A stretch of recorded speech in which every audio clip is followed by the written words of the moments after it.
नमस्कार मित्रों, आप सभी का स्वागत है। आज मैं चर्चा करना चाहता हूँ, जो शरीर परमात्मा ने हमें दिया है, उसको किस तरह से हम पोषित करें, किस तरह से संरक्षित करें, ताकि इसका सदुपयोग करके हम स्वयं के लिए, समाज के लिए इसे प्रभावी बनाएं। इसमें भोजन की सबसे बड़ी भूमिका है। इसीलिए हमें भोजन में 16 घंटे का अंतराल होना बहुत ज़रूरी है। खास करके यदि हमारी उम्र 40 से पार कर जाती है, तो हमें शाम को प्रयास करना चाहिए कि सूर्यास्त के पहले भोजन हम लोग कर लें। यदि भाग दौड़ में ऐसा संभव नहीं हो पाता है, तो कम से कम 7 बजे तक भोजन जरूर कर ही लेनी चाहिए।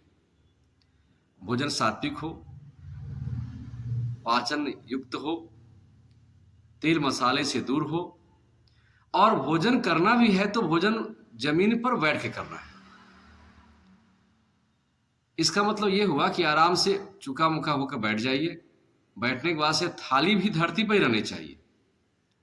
और जब हम भोजन करें तो भोजन चम्मच से नहीं करें, भोजन अपने हाथों से करें।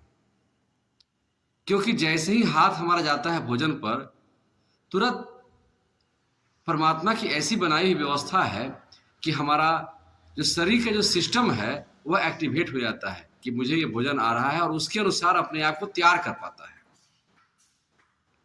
लीवर अपना काम करता है, किडनी अपना काम करता है, यानी जितने सिस्टम है सारे अपने काम करने शुरू कर जाते हैं।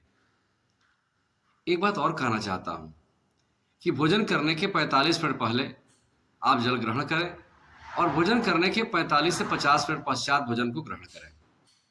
अगर बीच में लगता है कि नहीं मुझे पानी पीना ही है, जल ग्रहण करना ही है, तो सुसुम पानी का प्रयोग करें। इससे क्या होगा कि हम पूर्ण स्वस्थ हो पाएंगे। और भोजन के उपरांत कम से कम 4 मिनट 5 मिनट पैदल टहलने का अभ्यास करें, और तब जिसका जो कार्य है अपना कार्य करें।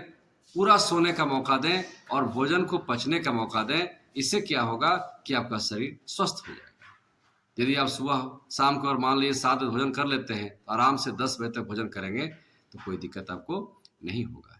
इस प्रकार आइए हम अनावश्यक दवाओं से बचें, अनावश्यक शरीर को क्षति पहुंचाने से बचें, मन को शांत करें, मन को पवित्र करें, और मन को शांत और पवित्र करके अपने तन को शांत और पवित्र करें। इस प्रकार हमारा वतन भी हर तरह से शुद्ध होगा, और हमारे जीवन में भी समृद्धि आएगी, देश में भी समृद्धि आएगी।